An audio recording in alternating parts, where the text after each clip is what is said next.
Assalamu alaikum. Hello everyone. Welcome back to my channel and welcome to another video. I hope all you doing well. So आज मैं आपके साथ अपनी evening की routine share करूँगी कि मेरी जो इवनिंग की रूटीन है वो किस तरह से गुज़रती है और मैं कौन कौन से काम करती हूँ और किस किस तरह से काम को मैनेज करती हूँ। तो सबसे पहले अगर आपने मेरे चैनल को सब्सक्राइब नहीं किया, लाइक नहीं किया तो प्लीज़ इसको सब्सक्राइब कर दें और बेल आइकॉन को प्रेस कर दें ताकि आपको नई वीडियो की नोटिफिकेशन मिलती रहे। ये इवनिंग का टाइम था और यहाँ पे कुछ वेजिटेबल्स हम लेके आए थे, उनको मैंने अच्छी तरह से धो के साफ करके रख दिया था। और यहाँ पे जो धनिया था तो धनिया को मैं चुन रही थी। तो हम हफ्ते की जो वेजिटेबल्स हैं वो ला के रख लेते हैं। तो धनिया जो है, धनिया और पुदीना, उसको मैं चुन के अच्छी तरह से धो के साफ़ करके तो पॉलीथीन बैग्स में या दूसरे जिप बैग्स में डाल के तो मैं उनको फ्रीज़ कर देती हूँ या फ्रिज में इस तरह रख देती हूँ। तो एक हफ्ता बआसानी निकल जाता है और इनका कलर भी ख़राब नहीं होता और ना ही धनिया और पुदीना ख़राब होता है। और फिर ये है कि पूरा हफ्ता आराम से फिर मैं चटनी बनानी हो या फिर मैंने सब्ज़ी में ऐड करना हो तो मैं बआसानी धनिए को ऐड कर देती हूँ। आप इसकी चटनी वगैरह भी बना के रख सकते हैं और फ्रिज में रख दें या उसको फ्रीज़ कर लें और फिर जब निकालें तो दही में डाल के तो उसका वैसा ही टेस्ट होता है जैसे फ्रेश का होता है। तो यहाँ धनिया जो है उसको मैंने चुन दिया था और बाकी का जो कचरा था उसको मैंने यहाँ शॉपर लगा के रखा है, इसमें मैं डाल दी जाती हूँ साथ साथ। और यहाँ पे मूलियाँ थी, इसका मैंने सोचा था कि मैं पराठा बनाऊँगी सुबह।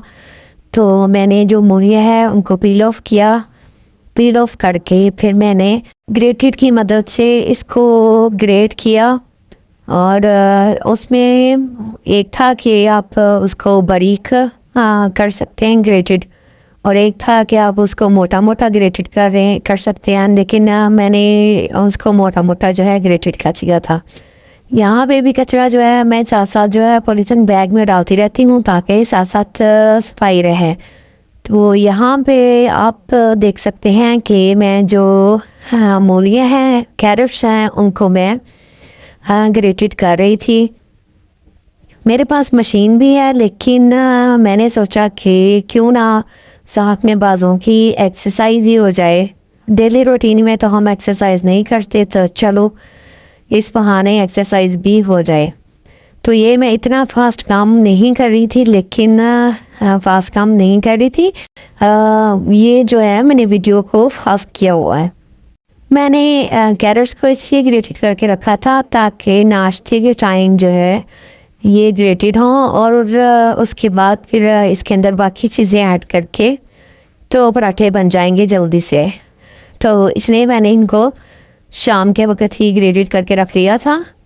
तो यहाँ पे इनका जो पानी है वो मैं निकाल दूँगी। तो आप इसको पका भी सकते हैं। कभी इस तरह होता है कि मैं इनको 2 से 3 मिनट के लिए पका के और इसमें बाकी सारी चीज़ें ऐड करके, धनिया और बाकी मसाले और हरी मिर्च वगैरह ऐड करके तो इसको पका लेती हूँ। उससे ये है कि पानी जो है इसका खुश्क हो जाता है। और अगर आप इसको पकाना नहीं चाहते तो आप मेरी तरह इस तरह दबा के अच्छी तरह से तो निचोड़ के इनका पानी जो है वो निकाल सकते हैं। एंड अगर पानी इस तरह नहीं निकालेंगे तो फिर जब आप पराठा बनाएंगे तो ये पानी की वजह से पराठा आपका सही तरीके से बनेगा नहीं और पराठा ख़राब हो जाएगा। तो यहाँ मैं इसको निचोड़ के एक दफ़ा निचोड़ के तो बाउल में ट्रांसफ़र कर रही हूँ। उसके बाद फिर मैं दूसरी दफ़ा निचोड़ के तो इसी तरह से फ्रिज में इसको रख दूँगी और सुबह फिर मैं बाकी सारी चीज़ें इसमें ऐड करके तो पराठे क्या कर लूँगी। तो यहाँ मैंने जो मूलियाँ है उनको मैंने अच्छी तरह से निचोड़ लिया था। इसके बाद फिर टाइम हो गया था कॉफ़ी का, तो सब्जियां वगैरह धो के अच्छी तरह उनको खुश्क होने के लिए रख दिया था। फिर उनको मैंने फ्रिज में रखना था। तो इतनी देर में मैं फिर कॉफ़ी जो है मैंने सोचा कि कॉफ़ी है इसको बीट कर लूँ। तो सर्दियों में कॉफ़ी जो है वो बहुत अच्छी लगती है चाय से भी ज़्यादा। तो यहाँ मैं कॉफ़ी में दूध थोड़ा सा ऐड किया था, गर्म पानी भी ऐड कर सकते हैं। और ये वीडियो मैं आपके साथ पहले शेयर कर चुकी हूँ। मैंने कॉफ़ी को बीट करके अच्छी तरह से तो साइड पे इस पर रख दिया था। और यहाँ पे पुदीना था, पुदीने को भी मैंने जैसे धनिया था उसी तरह इसको भी चुन के रख दिया था। इसको भी मैंने पॉलीथीन बैग में डाल के धो के अच्छी तरह से तो इसको मैंने फ्रीज़ कर दिया था ताकि मैं हफ्ता के लिए आराम सुकून से जो है इसको इस्तेमाल कर सकूं। तो यहाँ पे सब्जियां जो मैं आपको दिखा रही थी कि जो हरी मिर्च है उसको मैंने अच्छी तरह वॉश करके तो टोकरी में डाल दिया था। और इसके साथ ही मैंने जो सालन है उसको चढ़ा दिया था कुकर में। तो इसमें मैंने प्याज, टमाटर, हरी मिर्चें ऐड करके और नमक, लाल मिर्च, हल्दी, ज़ीरा, धनिया और कुछ गरम मसाले ऐड करके तो मैंने इसको प्रेशर कुकर में 15 मिनट्स के लिए ये कुक किया था। तो ये गोश्त दूसरा है देसी मुर्गे का, तो इसको थोड़ा टाइम ज़्यादा लगता है। तो 15 मिनट होने के बाद फिर मैंने इसको इसकी जो लिड है वो उतारी और उसके बाद फिर इस तरह का इसका टेक्सचर था। अब इसको मैं इसका पानी खुश्क करूँगी, इसमें ऑयल ऐड करूँगी और फिर उसको भून के तो इसमें पानी ऐड कर दूँगी। तो यहाँ जो कपड़े हैं उनको मैंने जो ड्राई हो गए थे उनको मैंने उतार के तो उनको मैंने तय लगाया, तय लगा के तो फिर मैंने उनको 1 बाय 1 अपनी अपनी जगह पे इनको रख दिया था। तो यहाँ कपड़े जो है मेरे तय हो गए थे और इसके बाद फिर मैंने फिर इनको तय करने के बाद फिर मैं किचन की तरफ चली गई। ज़्यादातर घर में टाइम जो है किचन में गुजरता है। तो यहाँ पे रात का टाइम था तो मैं रोटियाँ जो है बना रही थी। तो रोटियों के साथ ही सालन है हमारा तैयार हो गया था। तो यहाँ मैंने इसमें हल्का सा शोरबा कर लिया था और इसमें मैंने धनिया भी ऐड कर दिया था। रोटियाँ जो है वो बन गई थी। इसके बाद रोटी खाने का टाइम था। तो रोटी खाने के बाद फिर मैंने साथ ही शक्करकंदियाँ जो है वो तवे पर रख दी थी और उनको तवे पर रख के मैं तवे पे रख के तो उसके ऊपर मैं एक स्टील का मेरे पास बॉक्स है वो मैं इसके ऊपर रख देती हूँ और उसके ऊपर कोई वजनी चीज़ मैं रख देती हूँ और फिर हल्की हल्की आग पे इनको स्टीम आती रहती है और फिर बहुत अच्छी तरह से जब एक तरफ से पक जाती है आधा टाइम और फिर इसको मैं फिर दूसरी तरफ इनकी साइड चेंज कर देती हूँ और फिर दूसरी तरफ भी इसको कुछ टाइम इसी तरह लो फ्लेम पे रख देती हूँ। तो फिर शक्करकंदी बहुत अच्छी और पानी के बगैर बड़ी ज़बरदस्त बन के तैयार होती है और उनका टेस्ट भी चेंज नहीं होता। इसके बाद फिर मैंने बनाना था यहाँ पे कस्टर्ड। तो मैंने सबसे पहले क्या किया कि मैंने जाली ले ली। ये मेरे पास नेशनल वालों की जाली है वनीला फ्लेवर में। तो मैंने पानी रखा पहले 1 कप पानी, तो उसमें मैंने हाफ जाली डाली थी। तो यहाँ उन्होंने इंस्ट्रक्शन दी हुई थी कि आपने 2 कप पानी ले लेना है और उसमें ये पूरा पैकेट आपने ऐड कर देना है।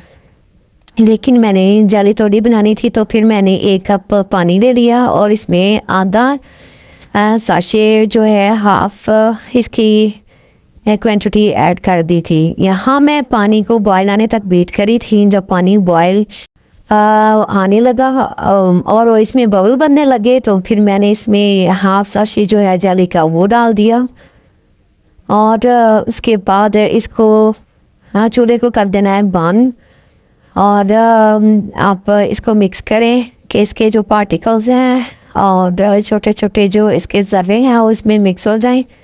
एंड देन आपने इसको ठंडा करना है और ठंडा करने के बाद आपने 1 घंटे के लिए इसको फ्रिज में रख देना है।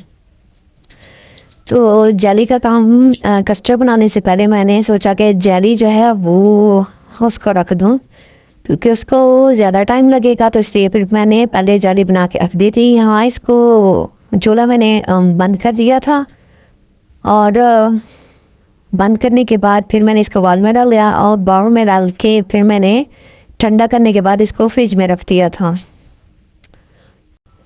कस्टर्ड का ये होता है कि कस्टर्ड में आप फ्रूट भी ऐड कर सकते हैं और इसके अलावा आप इसमें जाली भी ऐड कर सकते हैं और कस्टर्ड को तो आप बहुत तरीक़ों से बना सकते हैं, लेकिन यहाँ मैं बिल्कुल सिंपल कस्टर्ड बना रही थी जिसमें मैं बनाना और एप्पल ऐड करूँगी और जाली ऐड करूँगी। बस उसके बाद इसको फिर मैं फ्रिज में रख दूँगी। तो यहाँ जेली है, इसका इतना प्यारा कलर आ रहा है, देखिए आप ग्रीन कलर, और ग्रीन कलर तो वैसे ही मेरा बहुत फेवरेट कलर है।